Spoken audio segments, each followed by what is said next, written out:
Okay, good morning, everybody. Thank you for joining us. Welcome to Working with Geri Allen, her vision and music. Please welcome Terri and Carrington. Drummer, composer extraordinaire, ally, Kenny Davis, composer, bassist, band leader. Carmen Lundy, composer, band leader, vocalist extraordinaire, poet. And Kassa overall, drummer, producer, MC, composer. We'll get a little bit more into what all these glorious beings do. But seeing as the name of this conversation today is Geri Allen's vision and music, I thought we would start with a composition of Geri's that features Carmen Lundy. This is Timeless Portraits and Dreams. Yes. So I think we'll let Geri describe in her own words her vision. Oh, you can mute the image. Nope. Excuse me.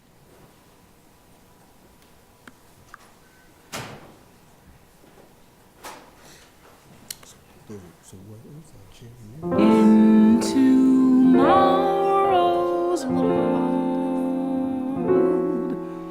let joy and love run free, and hope replace the memory of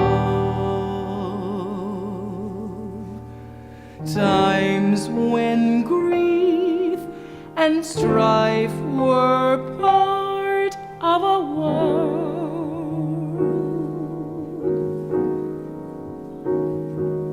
of painfully unfulfilled dreams.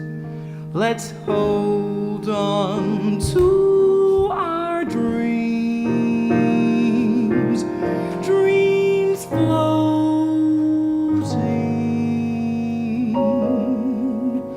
streams of water, pure liquid bridges transporting us to tomorrow's world, bridges transporting us to tomorrow,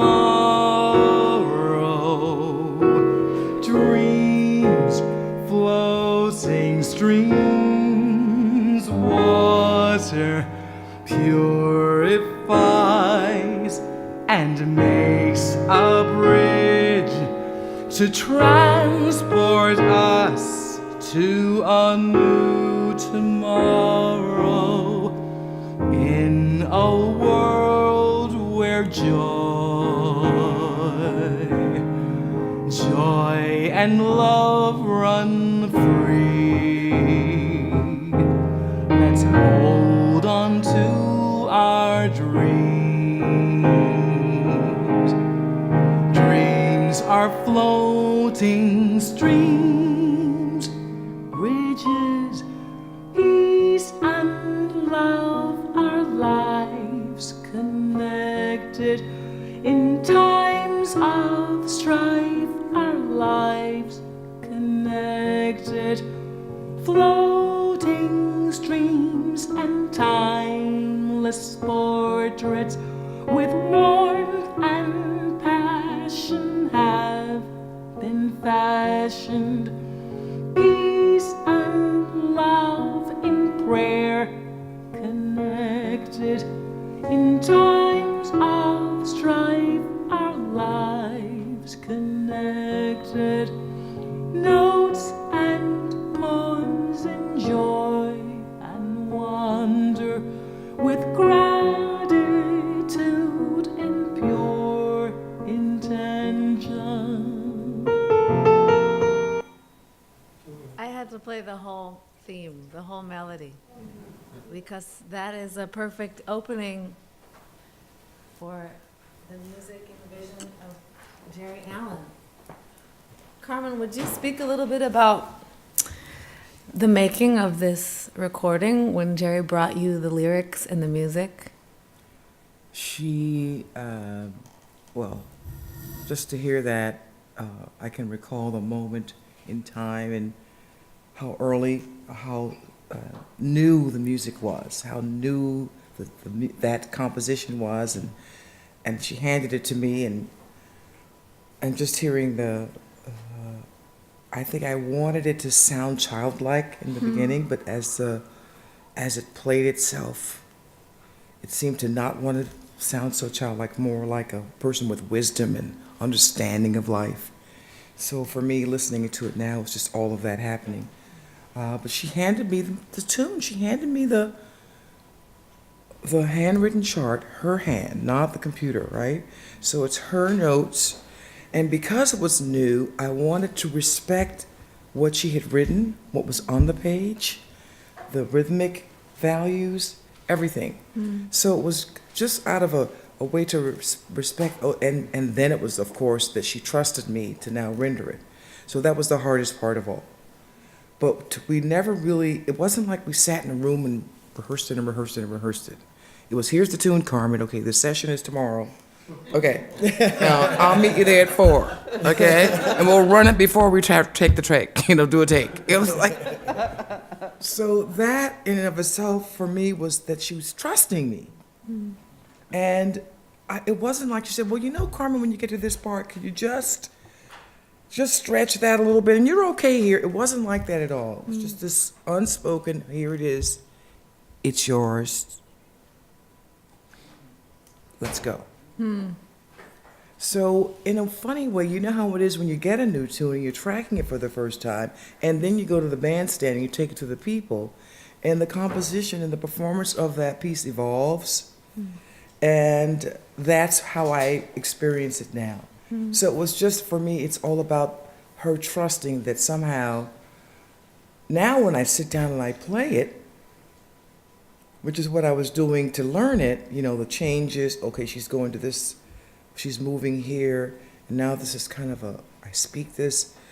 So getting inside how Geri heard my voice in the first place to do it. So now she's writing knowing that these are the kinds of changes I like singing over. She's going to throw those in because she knows how much I enjoy singing over the suspended chords and all of that. So I was fascinated how she could have even put me in that composition before I even sang a note, because she was that familiar with whatever it was that I do. So yeah, that's the way that felt. It's just, And the lyrics, we've spoken about Geri Allen as composer and all of these faculties. Those were Geri's lyrics as well. And that's something that we haven't investigated much yet. Geri Allen as the lyricist. I mean, would you talk a little bit about first receiving that story as you read those lyrics? I don't think I knew until recently that Geri was a mezzo-soprano in high school in the chorus. I didn't know that. She sang madrigals. And wow, so that explains so much to me about how she understood the breath as a pianist. I mean, you can play all day like this, but she understood the breath. And you could tell that she had lived with the voice somewhere in her journey. And it became so apparent to me. And the lyric, we never really got inside her lyric per se. She never said, well, the inspiration for this is this, and I kind of was feeling like this when I wrote this. We never talked like that about the song, the words. She left that to your interpretation, which is also a trust matter.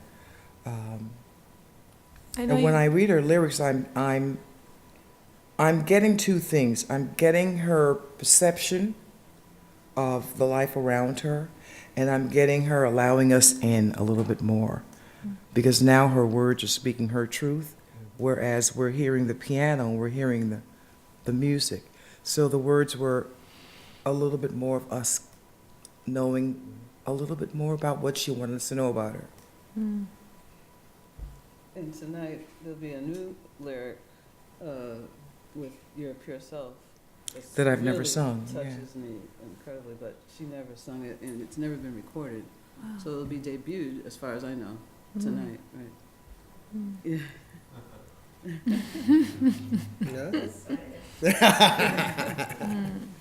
You're the one who introduced me to that song, and the first thing that you said was, Esperanza, these lyrics are bad.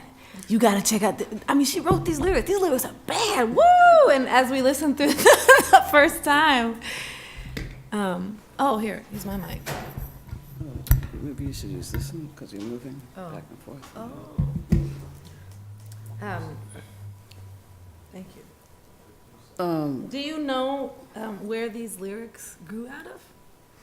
From Timeless Portraits and Dreams? No. She never talked to me about the lyrics. I do, and that was until more recently, that was the only lyric of hers that I knew about. But then she also wrote a lyric to Barbara Allen, which was for her mom and family. And Barbara Allen was a folk song, Scandinavian, I don't know if it's Norway or Sweden, folk song that Charlie Hayden had introduced her to. And she reharmonized it, and we recorded it on Murray Carrington Allen. I don't know the order, Murray Allen Carrington project, the Power Trio. But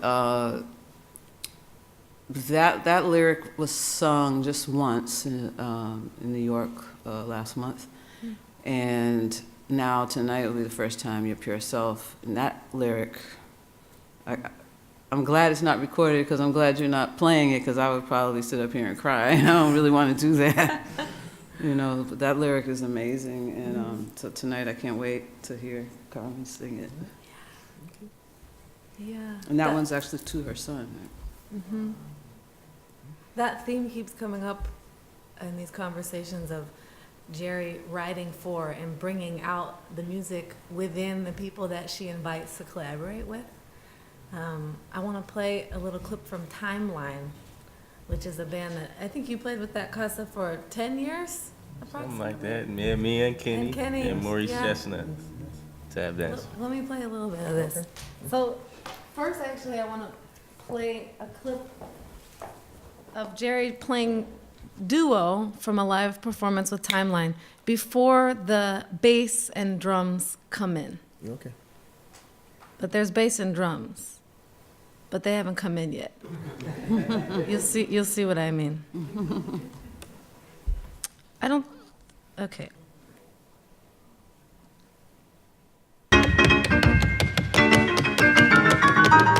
Oops, sorry.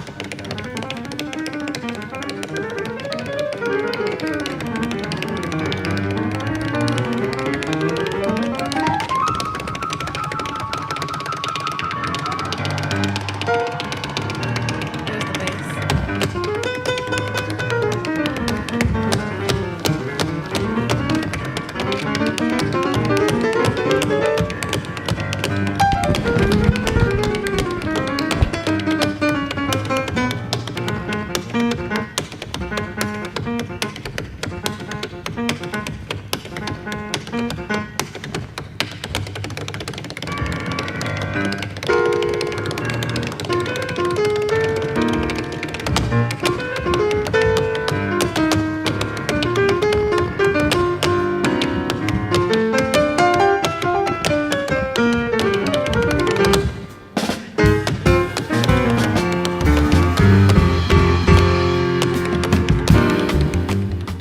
All right.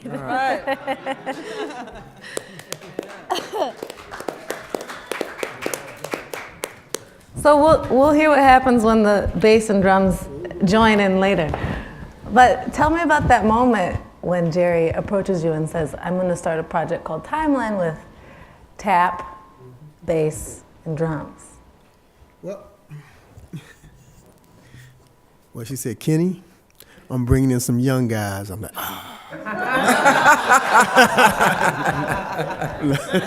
no. And so I came to rehearsal, and there was these young guys, I'm like, oh, hey, how you doing? Hi, And, but you know what? Putting that together it's just, the tap dancer really have to play the melodies. Kassa and Maurice, they worked out this Philly Joe Jones solo, and they learned it and worked it out, and then it became like, what was that, Philly Joe? Called Philly You Joe. call it was something else. And also Lemonade. Yeah, Lemonade. So it's She had multiple titles. Yeah, yes, exactly. But Geri was, she liked things to happen at that moment, and it wasn't like that. We talked a lot. However, it's the same thing like playing with Herbie. Herbie really doesn't talk to you about the music, and finally, when I talked to Herbie about the music, he was like, well, Miles told us that, if you're going to play, if your whole musicality is from the floor to here, Kenny, look, every night we had to play here, up here. So then Herbie's like, always like this, Kenny, think about it. How could you play something you never thought of before? So the same thing with Geri. Geri would say, look, we just got to play something at the moment, and just create the best ability, your best ability that you can do. And every night it was completely different. We had a format, but that was just the format, but everything else was like, okay, whatever happens, it's going to happen. We have fun. And Geri played so much bass in her left hand. As a bassist, how do you weave through that? How do you find that approach? And sometimes those bass lines were composed on the spot. So I had to listen and just figure it out on the bandstand. In odd meters. It feels like there are two bass players sometimes playing with Geri. Yes. Often there's so much linear language happening and clearly marking it. It's like, this is the time, this is the melody right here. And you were playing with two drummers essentially with Maurice. Yeah. Right? Yeah. It was for me, it was a learning experience the whole time. And I think actually to connect to something that Kenny was saying, one thing that I noticed Geri would do, and at first I didn't understand it, she would say, we're doing this this is the set, learn this music. And then we get to sound check and she have something new. She'd be like, yo, check this out. And I'm like, man, I've been practicing the other thing. I really want to get up there and, I'm ready to do my thing. And then we practice the thing at sound check. And then we get to the gig and she'll play something that's neither of those things. Right? And at the time, I didn't understand it at first. At the time, I thought it was just like she wasn't fully prepared or this or that and da-da-da. But I realized that she was living in the moment. And also that was a technique for her to force us to use our intuitive brain. You know what I mean? Because if we're constantly forced to improvise, not only musically but like decision making, then we become a band that's like stretchy and there's no falling because we're so fluid. And that was a big lesson from her, working with her. And I still to this day I try to approach music and life in that same kind of, here it is, and so that was definitely a big thing. That feels like connected with her idea to transcribe or use as a basis of composition a Philly Joe solo. Yeah. Right? Moving the other way. So translating form and composition and structure out of the spontaneous. Yeah. I want to play that track from the Timeline album. So this is a live performance. It's on the Timeline album called Philly Joe. This is so this is the ensemble arrangement of the composition that we just listened to. Here we go. This is such a bad record. All right, technical difficulties, bear with us.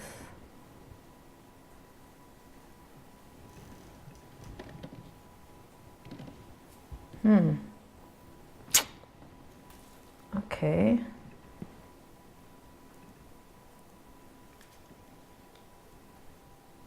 Ugh, because I want you to explain this bass line.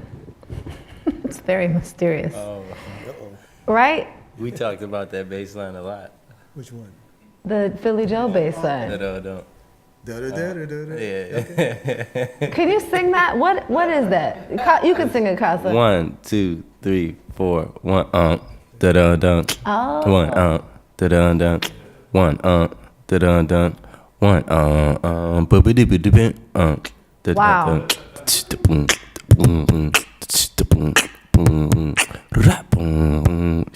Yeah, I heard it the other way. Yeah, everybody hears it. That way. But sometimes you would go the other way, though, right? That's called mistakes. Oh, okay.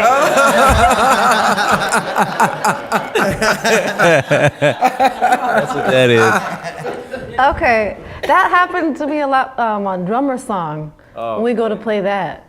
Because that shape, You just gotta let go. you have to let go. Yeah. I mean, like, it's to do it right. You have to kind of see the big picture. So I don't know. I don't even know if I can explain that.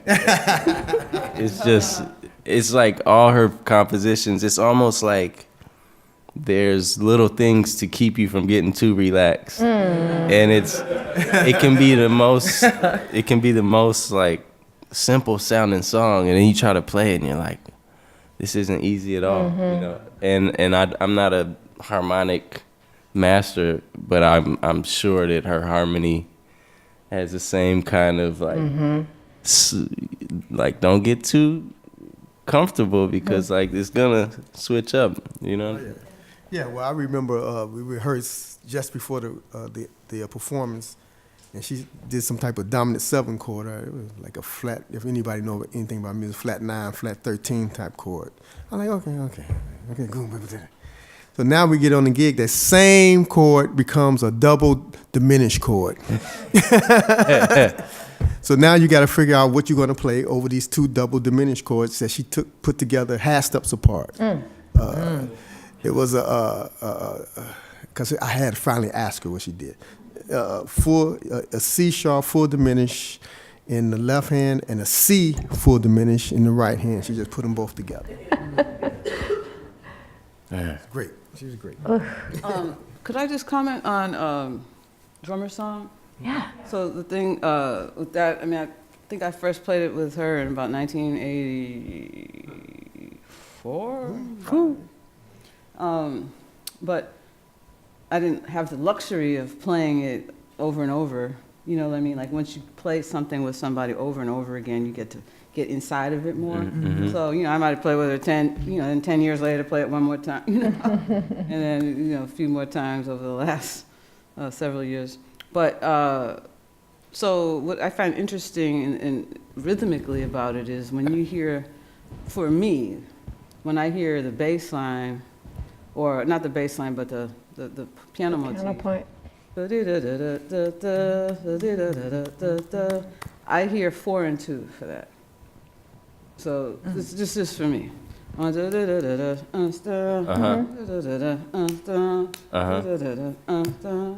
Right? But then when you hear, you know, that part, it's more like just 3 for me. Yeah. So if I focus on that, I really hear the 3. Yeah. But then when the other bass line comes in,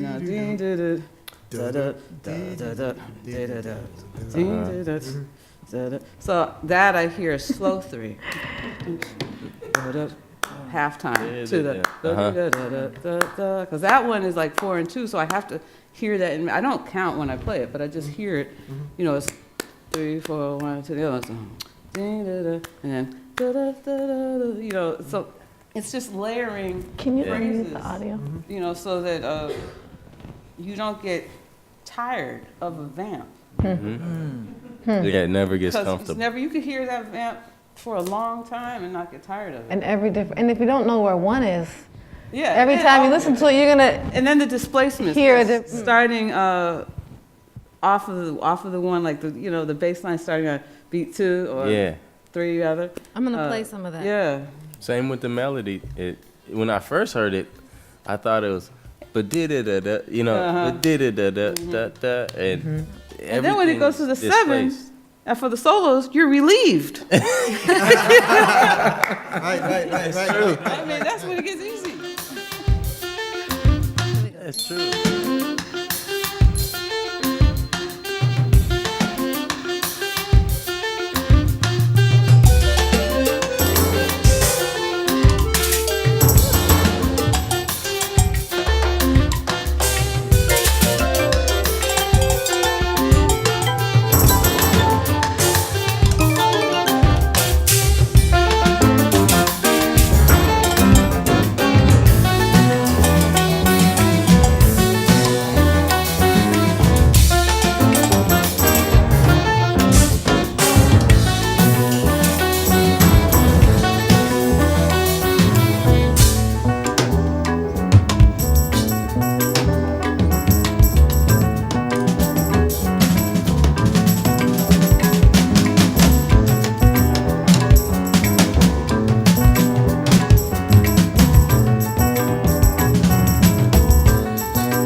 That just makes me, I'm having a vision of playing this with Geri for the first time and her generous patience as what seems completely natural and simple. Geri's just like, you know, as you're trying to get through the chart, and that patience and encouragement and belief that we will eventually hear what she hears. It's bringing back the memory. I want to play a little bit of timeline so we can hear that song with the full band. Philly Joe. So this was a. Oh, Please. I was just gonna say that I remember when this song came about. We were on tour. Might have been the first tour I did with her, and it started with a drum pattern. She had written out like a 2-bar drum loop that was just like the kick, you know, one da-dun, and that was the whole.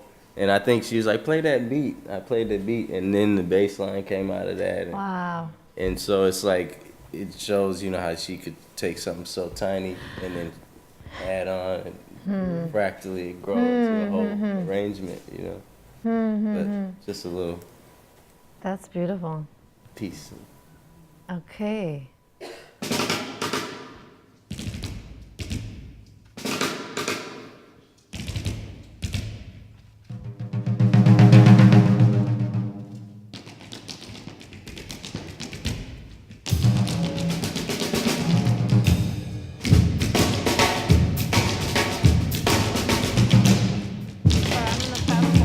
Where the theme comes in.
want to pause for a second. This is reminding me of something that you Carmen mentioned, of that sense of space that Geri has in composition and in comping.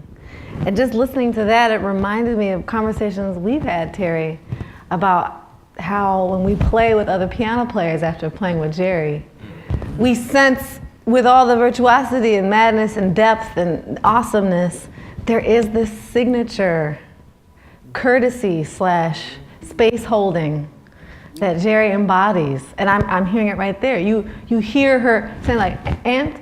Kenny? She's saying, oh, Kassa? You know what I'm saying? She's like, Kassa?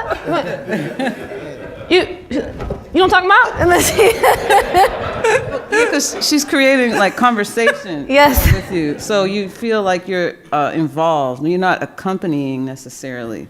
You're directly involved. And the other thing, is her time is so good. Yes. So when she solos, it doesn't almost matter, for me, no disrespect, but it doesn't matter who's playing bass.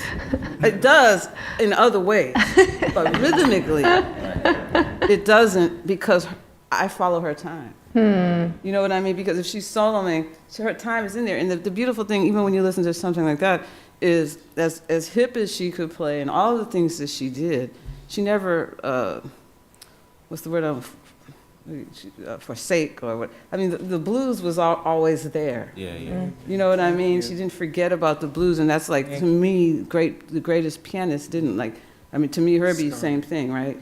He never forgot about the blues, and that's what you bring it back to that, to the roots of the music. So when she did something like really hip, she could also just kind of come right back with the blues, and it made the hip stuff sound super dope. Because it would be next to this thing that was the root of the music in the first place. I want to play a little bit more of that solo, just so we can listen to that conversational space making. And I mean, when you mention the blues, that's a community folk music. That's a community storytelling music. And it requires space for response.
There's the next thing I want to play is a song that you sang on, Carmen.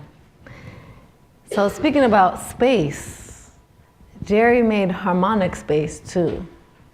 As much as she implied all of the fun colors and the different colors, if you are the soloing voice or the soloistic voice, she paints this sense that you're free to go. I want to play this because of the way you paint inside the colors and outside the colors in this palette that Geri creates with so much space.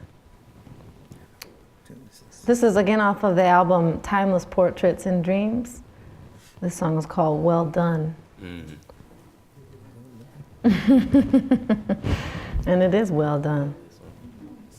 I love this. Ron Carter. Jimmy Cobb. I'm going to start from the middle of the piano solo, and it'll bring us into the second half of the song when Carmen enters, or concludes.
I wasn't really, I haven't heard that in years.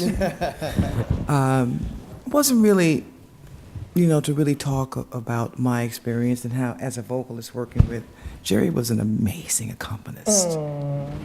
I mean, a great pianist does not make a great accompanist. It just isn't a given.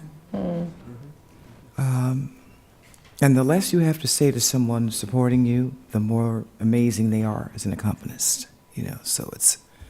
But I made a film. I made a little 8-minute video that I thought would kind of give you an arc of the time or just what it was like to share the music as a vocalist. And so I wasn't quite sure of how to express to you what that was like, to just have that kind of sonic beauty supporting the voice. And I'm not sure if I achieved it, but I had enough photography from, just kind of sitting at a sound check and having the camera and kind of snatching something without distracting her. And I was wondering if it was okay to share that with everyone. Please. And again, the photography is not the point, it's just to kind of give you an idea of how long or how fortunate or how lucky I feel to be one of those vocalists that Geri brought into her music. I think I gave him go ahead and play it for us.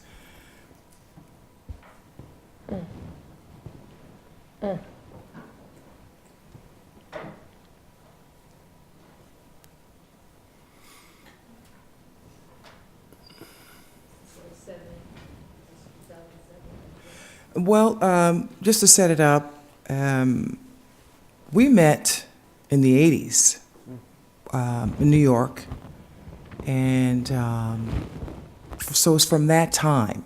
And a lot of my pictures aren't of that time because I don't think I had the presence of mind, and I didn't have an iPhone then. But we did tour in '07. So I had a little camcorder, and I was sneaking stuff wherever I could. But the problem with what you're going to see is the technology in 10 years. I mean, that tour was in '07, okay? We're in 18. In 10 years, I tried taking something from a camcorder and putting it in a USB or just transferring. It was ridiculously difficult. I couldn't believe how hard it was just to find something online that would allow me to make that. Talking about technology earlier, it's moving so fast. So I just ended up taking my iPhone and going like this to the window of the camera. That's technology too. I jerry-rigged it, exactly.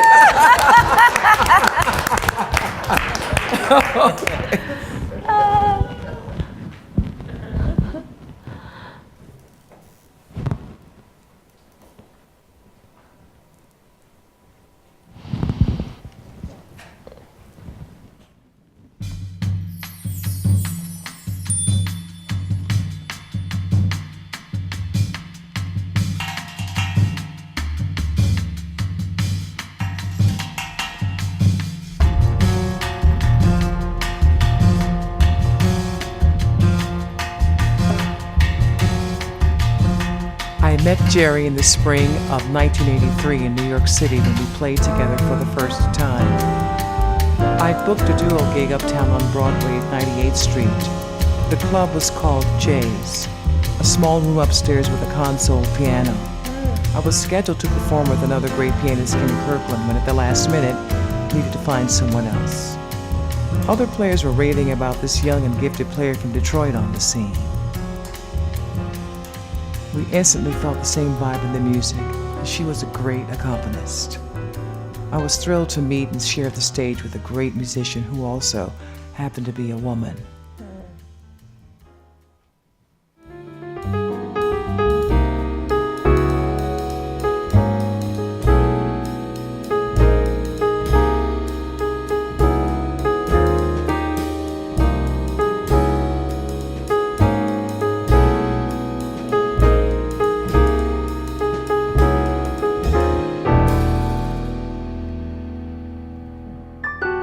A prolific and gifted composer.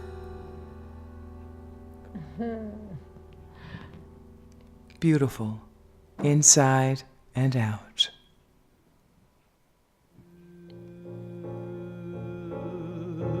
There were many concerts where we celebrated the music of Mary Lou Williams, Mary Lou's Mass for Peace, supported by Father Peter O'Brien, and the piece written by Therick Jasmine Griffin, A Conversation with Mary Lou, directed by S. Apather Murkerson.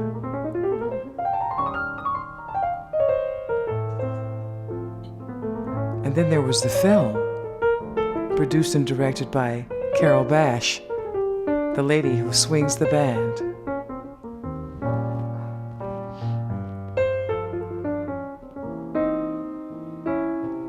It was such an honor to perform with Geri.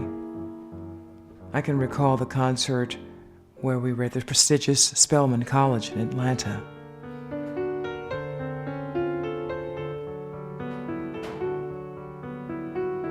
After 9/11, she was moved to write the piece For the Healing of the Nations, which featured many of her contemporaries.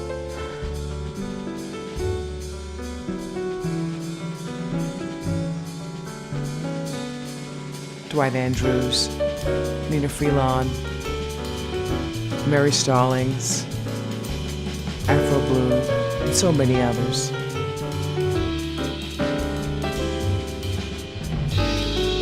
Her core band, with Kenny Davis on bass and Kassa overall on drums.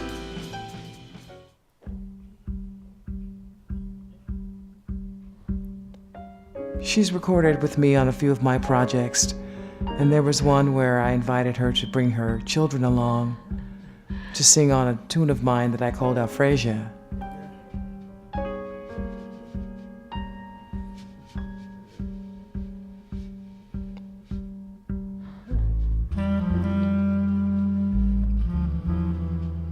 It was great watching the kids, listening to their playback.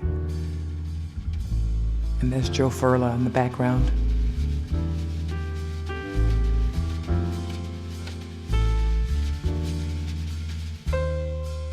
In 2007, Geri and I toured Europe. She invited me to join her band, is actually the way it was. And while we had some downtime, we visited Montmartre and the Museum of Salvador Dali. And he would have his spot where he would go up to his room and close the door while everybody's still partying. And then come down when he got ready to be inspired and split again. It sounds familiar, right?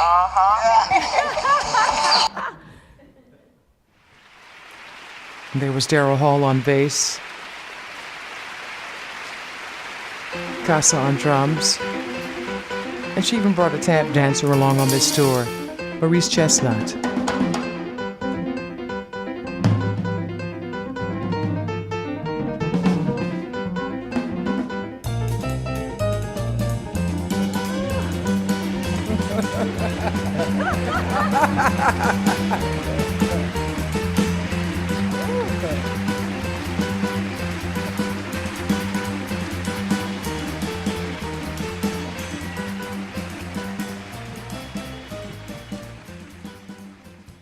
Wow.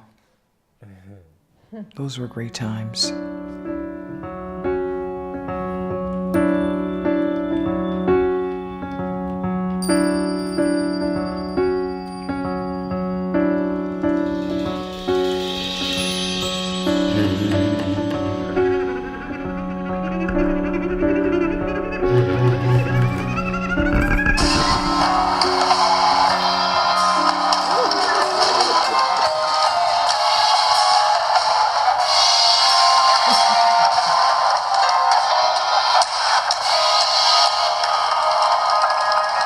There she is, kicking it up at Dizzy's.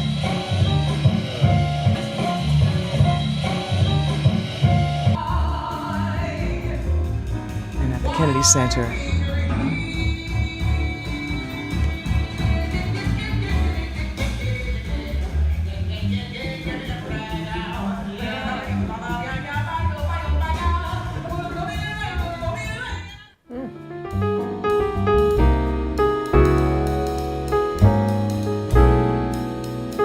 Timeless portraits and dreams.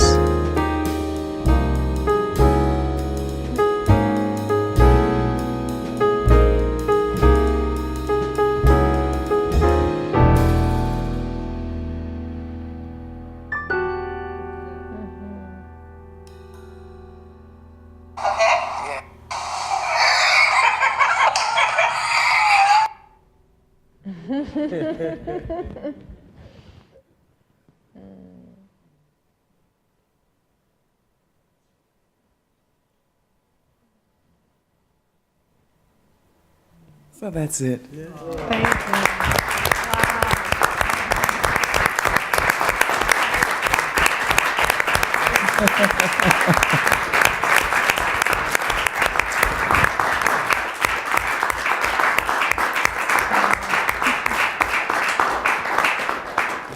In this way, I thought it would allow, I think it was AJ who was saying how we use pictures now so much with our audio. And you saw there was one where she was at the piano and she was doing this, she went like this, but her left hand was dialing something. Did you notice that? Okay. Geri, on that tour, Geri had this cute little, it's like, I don't know, it was like 18 inches by 8 inches. It was and it was this great little microcork. Microcork. And so all of the tunes, remember, everything would just be sheets programmed to this particular thing, and then we would play to that, right? I was so fascinated with, I guess because she's our generation, or my generation, and we were kind of like in these both worlds where Herbie was our hero, certainly for me, because he didn't give a hoot about whether it was electronic or not. And I went to a lot of situations, especially out of the school of Betty Carter, where everything was so acoustic. It's like if it ain't what it is that I say it is if you're doing that. So when Geri showed up with this great little thing, and it had all the sounds, and she was making music, and I was like, oh wow. So I had to have one, of course. I had to have one. So it was almost like, with her doing it, it gave me permission. I didn't have to qualify anything anymore. And from that point on, I just never looked back. So as a vocalist and a composer, her influence it was like blindsided. Do you know what I mean? Because I'm expecting it to be, okay, here's my tune, here's the lyrics, sing my song. But then she brought so many other things into the performance, and into her statement, and it gave me permission to just move forward. So I thank her for having that kind of courage and vision, and her subtle way of impacting you, and that you are more the you that you wanted to be, that you didn't really kind of feel like you could, particularly with the way the music has evolved and the way our predecessors kind of want us to define it and sort of maintain a concept that preceded us. But with her, there was permission to make your statement. So that's really how it is for me now. Well, I know with me, I still laugh about it with Geri. Only a couple of years ago, we would rehearse, and Geri would say, hold on, I got to tape this rehearsal, just this part. So she would get out this cassette tape. You remember she was still using cassette tapes? Hold on, I said, Geri. So I said, okay. I came back a couple of days later, Geri, here. I gave her a Zoom. Remember the Zoom? Yeah, I got you a Zoom. Yeah, right? you did. So, and it seemed like it just changed the whole thing. It's that little Zoom, it seemed like I just brought her a Porsche. Yeah. But, it was great. I just couldn't, cassette tape. That's funny. She had that Zoom at all times after And then that. the Zoom, and every time I thought it was that Zoom. It's always, yeah. Then she upgraded from the Zoom, so that's fine. Wow. Would you read some of what you wrote for the Chamber Music magazine? Yeah, I'll read a couple of quotes. There's a few things I want to address. I did write this piece for Chamber Music of America, and the funny thing to me is that people ask me to write stuff all the time, and I have for quite a while, but this time was the first time I ever got paid to write something, and I was just like, Geri strikes again. That's right. You said Geri was always hooking me up. She even hooked me up with this article.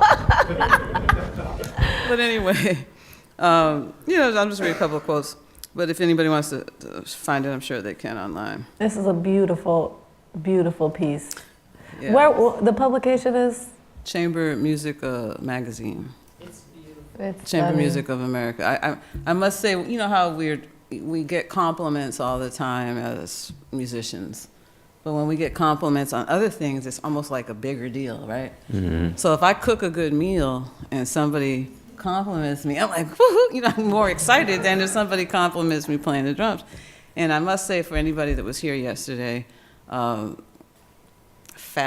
see, you can say her name 3 ways, Farah, or Farah.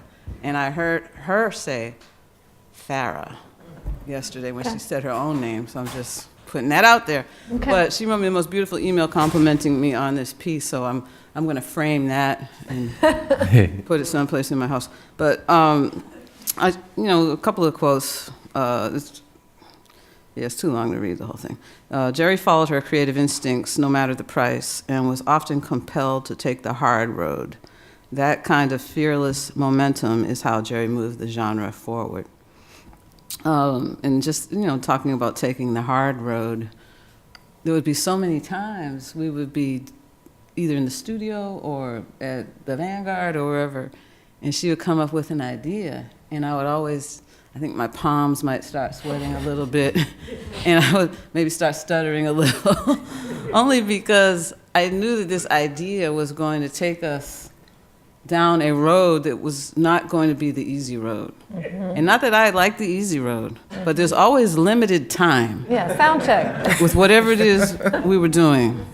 Mm-hmm. And I knew that there would not really be enough time to go down this road that her idea at the moment brought us to.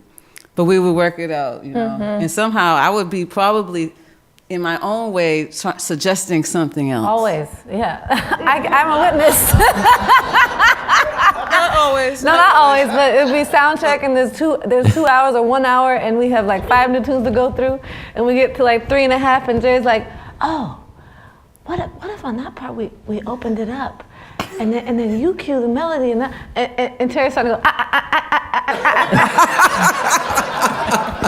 I don't know, I just, and then Geri with the grace, she's just like, well, could we just try it? And then it's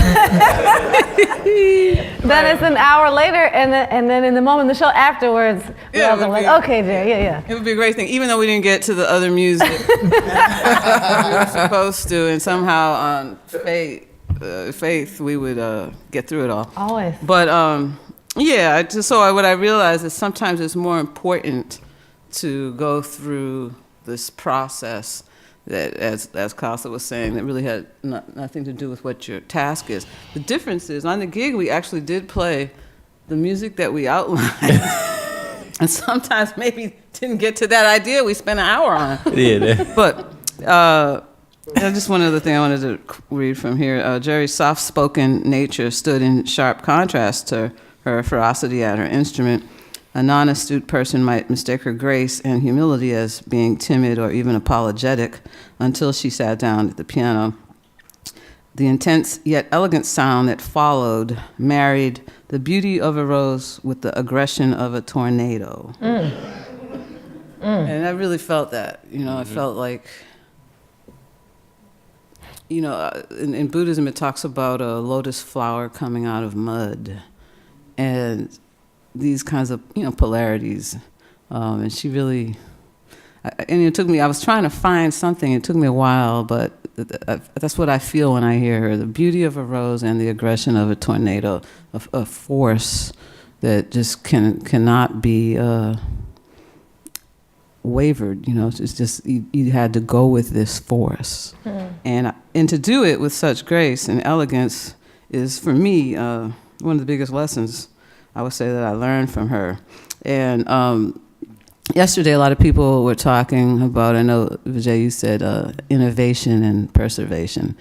And Farah, she said the same thing really eloquently. Also, humility and respect was, really big with Geri. And if there were young musician students around, that would, to me, be one of the first things she would really point out to them. She would really, make them revere and respect, the people that they were surrounded by. And I take some of these things, with my students because, sometimes when you're around a lot of young people, you see the direction that they're going, and you kind of succumb to some of it, But I loved how Geri really kind of forced them to really deal with some of the qualities that we grew up with the music, with the artists, and starting with real respect, for them. Like she would, as a young person, she would make them carry something for me. And I said, no, I got it. She would, no. He needs to carry that for you. Oh, yeah. So now when somebody asks me if they could carry something, most people, I accept that, and I often think about her. Just like I remember, one thing that was really interesting and cool to me was in the 80s, I got her on a record date with Wayne Shorter's Joyrider. And though we were playing electronic music, I had been playing with Wayne for a couple of years, but we were so geeked to be playing with Wayne. And it's not that we wouldn't want to have played with him. I mean, we wanted to play with him, maybe an acoustic setting, the setting we knew better, sort of, but we were very geeked to play with him. And so, I'm playing these fusion beats and listening to a lot of Weather Report at the time to try to fit into this thing that he had, created, the kind of band that he had created. So I get Geri on the date, and Patrice Rushen was also on the date, and the bass players were Darryl Jones and Nathan East, some percussion. And Geri, I knew she was going to be Geri, but because I knew the Geri from the 80s with the synths and all that, I felt like, she would fit in great. And, this trajectory on this record was a bit in a box. And I don't think she felt like she really fit in, the way that the other musicians were. And, we shared a hotel room. I think that's the only time I shared a hotel room with Geri or with most people, because Wayne was on a budget. So for this record, we shared a hotel room. And, she was really, I think, a little saddened, by this recording, because she felt like she just didn't really fit in musically. And the producer of the record, I feel, they were trying to come back from, Wayne had just done a Phantom Navigator, and it was all electronic and very, mechanical sounding to a degree. But she was bringing this other thing to it, and they were a little bit wanting to hear something a little more regular, if that's the way to put it.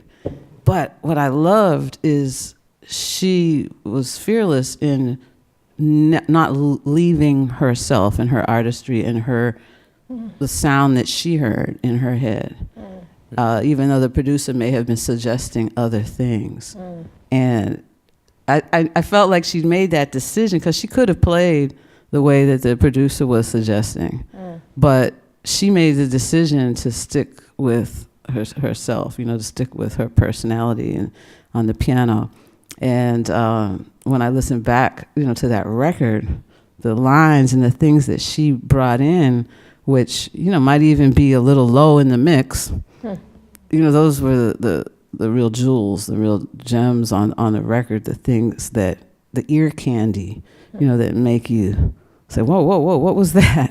The other things on the record didn't necessarily make you hear it in that way. So she actually, for me, brought the most special quality to the record. And I wish I could have done that. As a drummer, I'm just, trying to play these Weather Report grooves, because that's the direction of this record. But I wish I had that strength, that Geri had to do that. But the beautiful part about that, because I know that she felt, not great about that, but the beautiful part is, years later, just a few years back, we toured opposite Wayne for quite a few shows, the trio with Esperanza and Geri and myself. And she was geeked again, really excited again. And it was full circle, because I don't think Wayne might even remember this other, date so much, And he was just so supportive and so complimentary, and so, her arrangements were incredible. And she arranged, it was his 80th birthday tour, so she arranged a couple of songs. We all arranged some of his music, and she was so happy, and I just felt like that was a beautiful full circle to how she had felt, about with the first experience.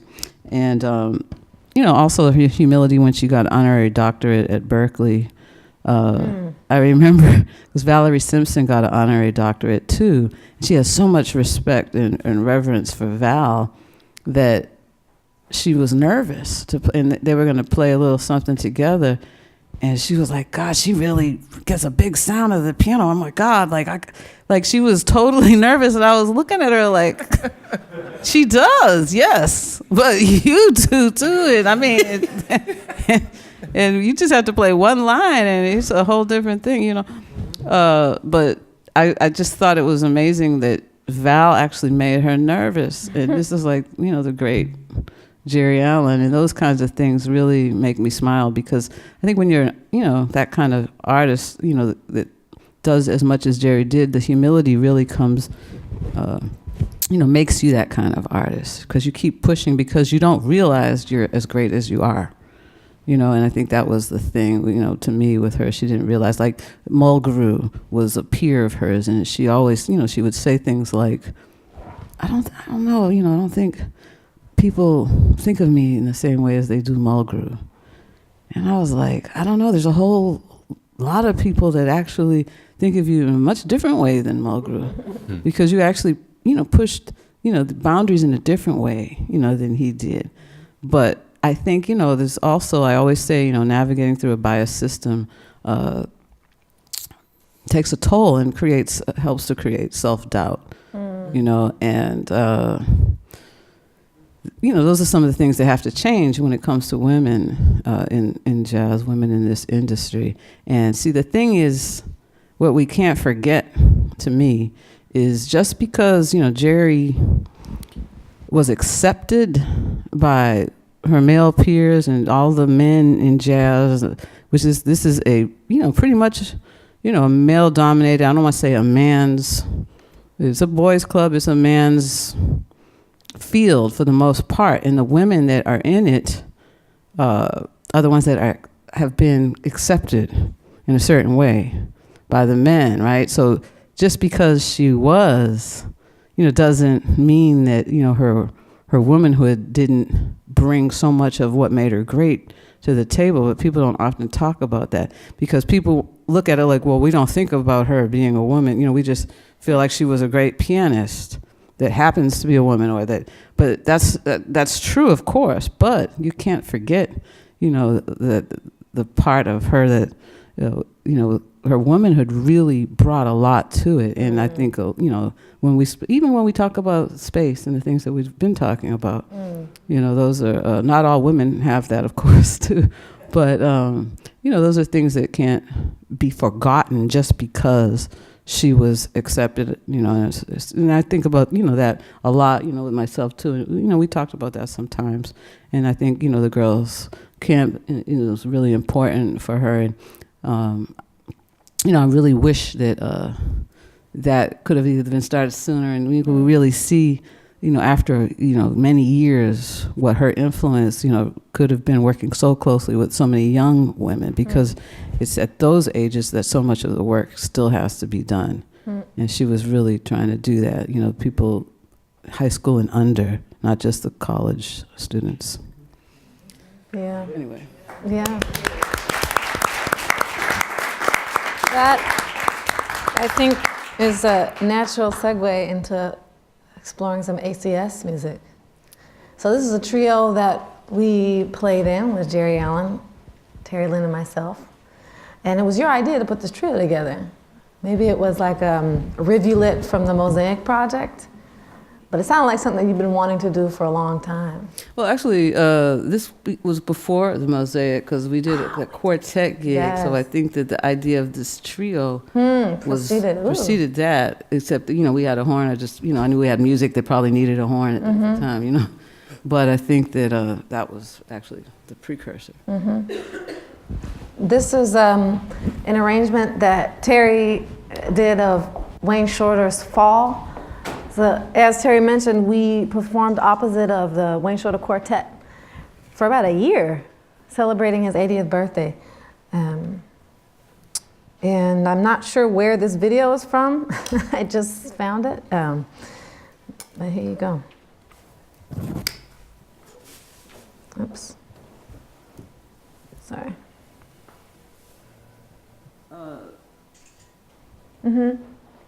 We actually. Wow.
All right, I want to play another little clip.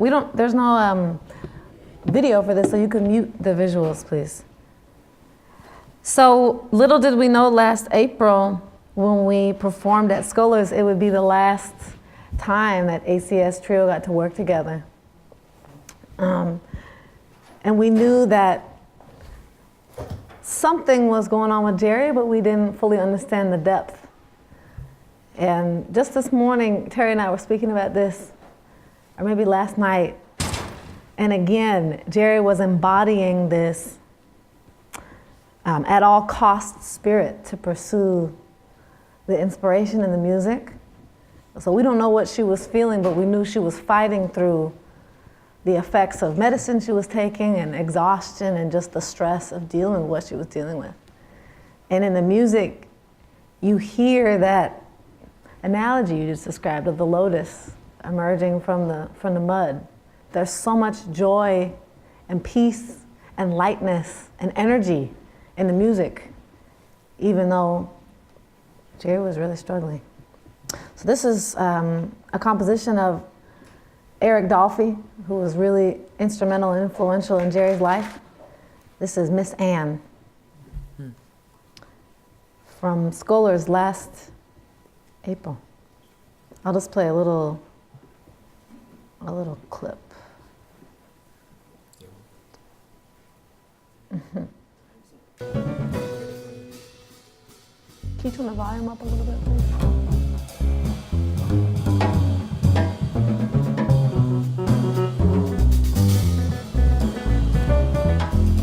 Turn the volume up a little more.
I just realized that this was supposed to go till 11, not 11:15, so I see you.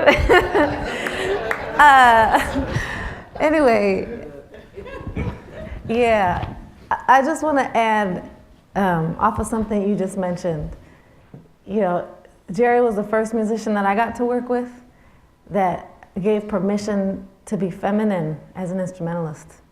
You know, we both have operated as these instrumentalists who feel like we have to I mean, I don't know if, I think we've had these discussions. I don't want to project anything on you, but I certainly felt that expectation or demand. And I remember the first few times playing with Geri, I didn't even understand the frequency that was emitting from her, because I had never met anybody who was just that comfortable just being her whole self and being emotional and questioning and even getting teary-eyed about things with other grown-ups around. And I remember thinking like, oh my God, what, like, how does this work? How can you make it that far and be that bad and that strong and still let your feelings show? I mean, it sounds kind of crazy and maybe irrelevant, but it's critical. And I think actually that willingness to show what you are and what you feel and where you're at, to your point, did have an impact on the music and was a critical force inside of the music. I mean, it makes room for other players to be more vulnerable and connective in the musical space. And I am eternally grateful to you and to Geri for that playing opportunity to firsthand get to experience that over an extended period of time and get to know that option. So we have to conclude, but thank you so much, Kassa and Miss Lundy and Terri and Miss Carrington.